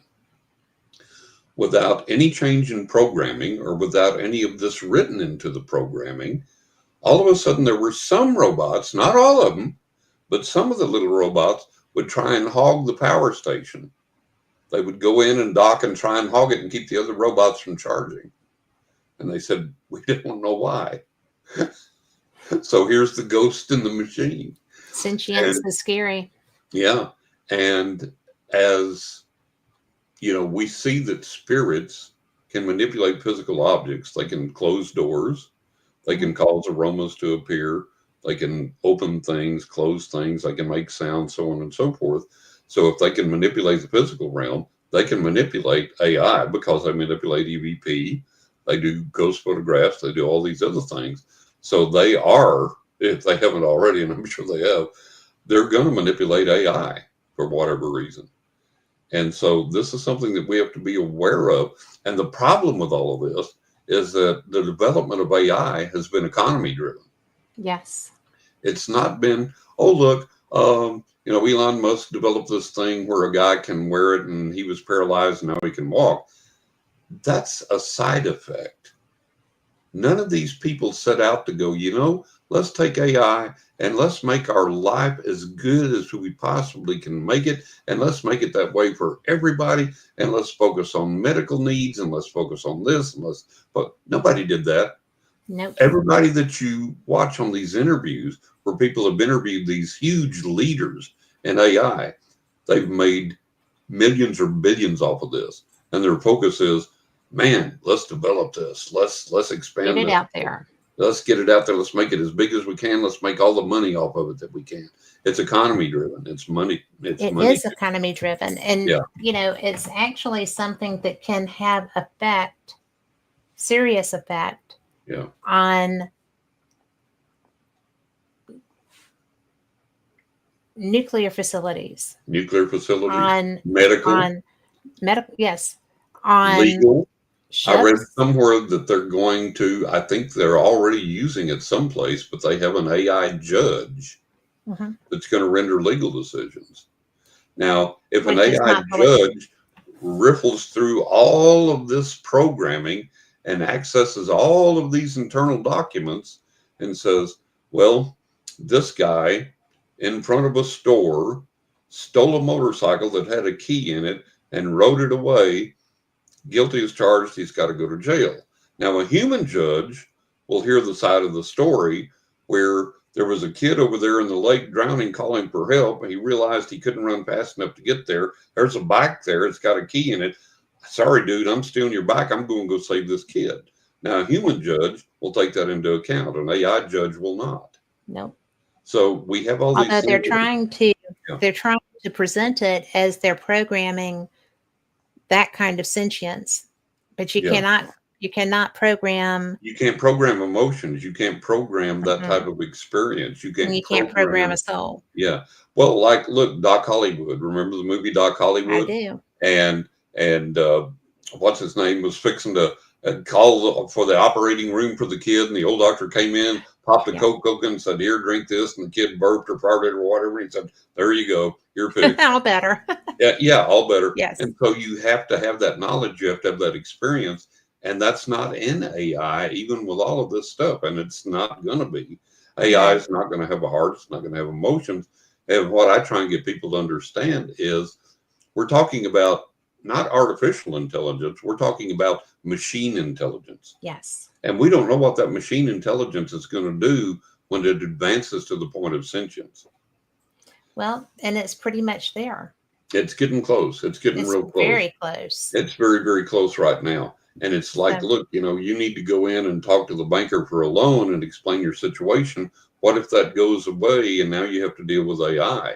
And AI is like, okay, credit report, this, payment history, blah, blah, blah, blah, blah, denied. Whereas the human banker will say, oh, okay, I see what you're going through here. We'll help you out. So we have to understand these things. We have to understand that this is moving way too fast. It's gotten way ahead of us, and that's according to the godfather of AI. And we're in a really sensitive and a very difficult situation here. And the problem is that AI reinvents itself by leaps and bounds. And it's going to get to the consistently. point. Yeah, it's going to get to the point where we're standing back going, what happened? We don't know what's going on. We don't have any control. Well, because it will take control of everything. Yeah, absolutely. And Absolutely. and I do want to let people know. And oh, I just lost her. And Joanne Stewart said it's damn scary. And Joanne Stewart, I agree with you. I think it's damn scary too. Yeah. And I do think that there's so many things that are wonderful that can come with it, but there is too much of a push to get it Oh, excuse me. I'm 100%. sorry. Oh, sorry. Bless you. Well, Thank you.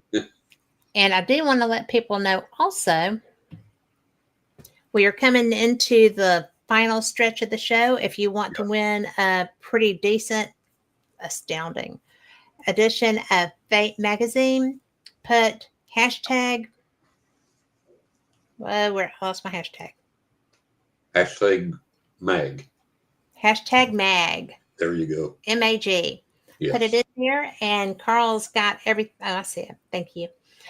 Carl's got everything ready to put the little computer wheels spinning. We're going to get those mice geared up and give them a little Gatorade to get going. There you go. And so, and let me tell you, folks, I've read Fate magazine and subscribed to Fate magazine since I was a kid. Yeah. And Fate magazine covers are works of collectible art. Honest to God, they really are. They really, really are. And I've got some.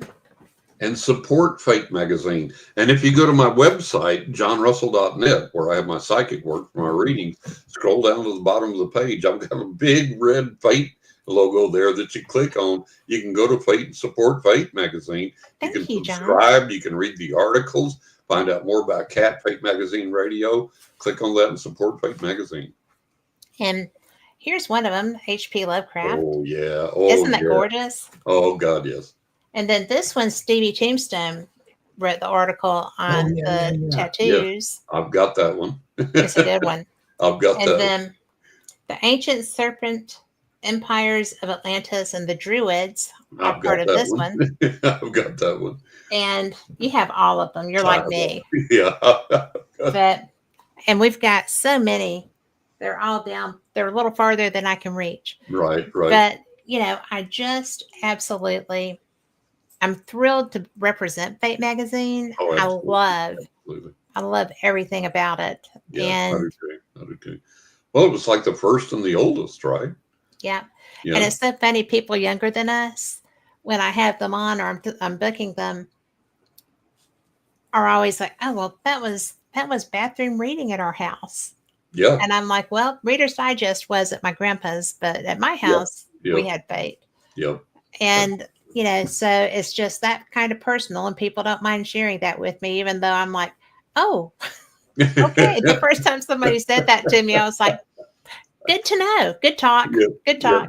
It's so funny. Absolutely. But I am so proud to be affiliated with with Phyllis Galdi, Oh and God, yes. Oh God, yes. she's so special. She is great. She's a force to be reckoned with in the paranormal world, and always has Yes, been, she is a and force of always will be. nature. Yeah, yeah. She is, and y'all, Great lady. this woman is so brilliant. She had a double hip replacement, Yeah. and I was on the phone with her, and she's like, "I have to go. I have to catch the goats," and I'm like, "What?" So she's always chasing her goats, but She emailed me a picture of the goats, by the way. aren't they precious? Yes, I love goats, So, anyways. and she was actually affected by Hurricane Helene in North Carolina, Yeah, and yeah, she lives in an area that they lost their way out. yeah, yeah. so so she was there and no power, and but blessed to have a pond. Right. So, she is a force of nature. She's a tough gal. She's a tough She is gal. a brilliant Yeah. human. Yes, she is. So Yes, Fate she is. magazine is really special, and you contribute. I contribute. Yeah. Stevie did the Stevie does a lot, but he did the why tattoos. Right. Right. And I just find everything about it to be fun. Yeah. And you know, it's it's been around since 1947. The first Yep. article was Kenneth Arnold. Yep. The first cover was Flying the saucers. Yeah. yeah. Yeah. So I think that's pretty cool. It But is. Carl, would you like to go ahead and put the spin on that? All right. And this thing, once he hits that, there we go. Hang on tight. Y'all are spinning through there.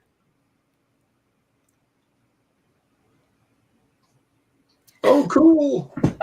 Okay, Lori Dorsey is going to be banned from entering this contest in the future. This is her third time to win.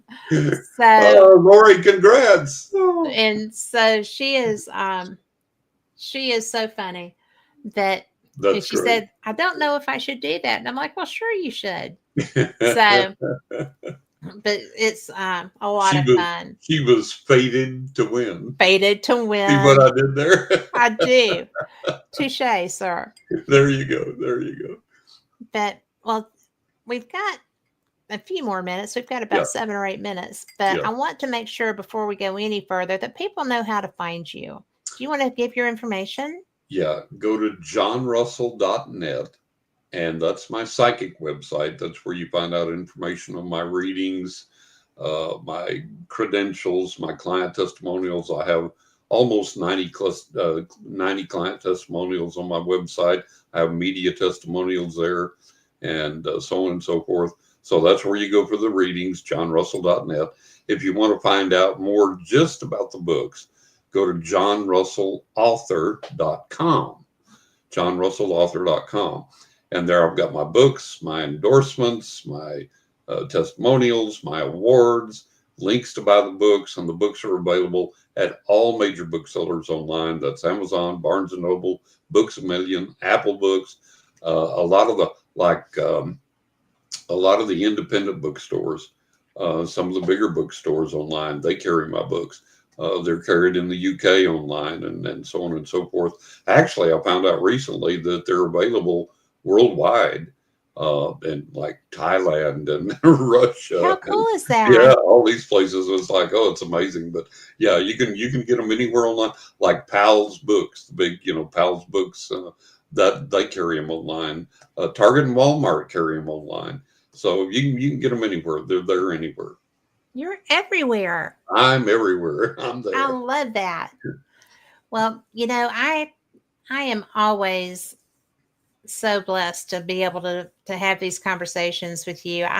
Oh, thank you. From the It's time my we pleasure. started, Yeah, it's always been a great time. it has. And when we started, you had a book. Yep. Now I've got 4 out and coming up on 5. So I love it. I yes, love yeah, it. yep. But I always tell people that you're the most real person I know Oh, in the bless your heart. I paranormal. appreciate it. I You appreciate it. you are who you are. There's no Yep. errors. Yep. You have the abilities that you have. you have lived the life that you've lived. Yep. And I think it's cool that you want to bring people along on developing their psychic abilities, but I think it's also important for people to know that all of your books bring something to them. Yeah. You know, your personal experience books Yeah. are, they're so involved and so in depth. Yeah. And I think that your willingness to share you. Yeah. Well, I like Yeah. to be honest in these books. And like in A Knock in the Attic, I'll tell people about when I lost my faith. You know, Yep. I went out on the highway at night and shook my fist at the heavens and cursed God. And, said, I'm done with Yeah. this stuff. Ain't doing no more. Ain't no psychic, ain't no readings, ain't no church, ain't nothing. That is, nah, I'm done with it. And then how that turned around. Yeah. And, I have to be honest about my own life for people to be able to relate to that and to know the vagaries that you go through in the spiritual realm. And it's like I tell people, if I don't know one single person, minister, psychic, medium, whatever, I don't know one single person in the spiritual realm, in spiritual service, that if they really, honestly, seriously are trying to utilize what they believe to make a difference in this world, I don't know a single person yet that hasn't lost faith and cursed God. I don't know a single person yet that hasn't done that. If you haven't gotten to that point, you haven't gotten real. You haven't been really trying to apply what you know spiritually and just got to the point where you said, no, that's it. I'm done. And I write about those moments in my book. I don't sugarcoat anything or varnish anything. There's no veneer. It's like, this is what I've experienced. This is what I've gone through in my life. But this is how the other side brought me out of it. This is what I learned from it. And this is what you can learn from it. And here's how we can go on. We don't have all the truth. We don't have all the knowledge. We don't have all the light, but we have some. And that has to be enough while we keep searching for the rest. And with that some, we can do a lot of good if we'll apply it. So that's the focus of everything. And then I think I don't know, to me, the other books, I've been absolutely transparent, absolutely, Yes. totally, completely honest, absolutely who I am. But in my fourth book, The Crying Tree and the Magic Rock, I think I've revealed things about myself, about my emotions, and about my spiritual journey that I've never revealed before I agree and with never that. talked about before. And, there's things like the death of my mother, how that came about and how that affected me and what that was like spiritually, and those types of things, and what we have to look at in reality in this world. And there's a lot of stories in there that cover things like that maybe probe a little deeper, that maybe hit a little harder. And then in the upcoming book, The Cansite Ghost, again, a lot of honesty in there, but going back more towards applying that honesty to, again, looking at strictly the paranormal realm and the paranormal experiences there. So it's a wonderful journey, and I've been blessed to take it. I've really been blessed to take it. And we're blessed that you share it. Oh, thank you. Thank you. And I appreciate that a lot more than you could imagine. Oh, thank you. I appreciate it, Kat. I really do. Well, I learned from you. Oh, thank you. And I appreciate you putting yourself out there so that I can gain knowledge from your experiences. So I think everybody reading them will. I hope so. I hope so. So go grab them. I mean, you're not going to go wrong. Any of the ones that you get. Hello, Anthony Lewis. Very true words and spirit paths shine a lot light on the path we are walking. That's true. So he said, thank you for sharing. Thank you. Thank you. And with that, we are out of time, guys. Thank you so much for being here. Thank you for loving on John. And we will see you next week. Same cat time, same cat channel. Bye, everybody. Be blessed.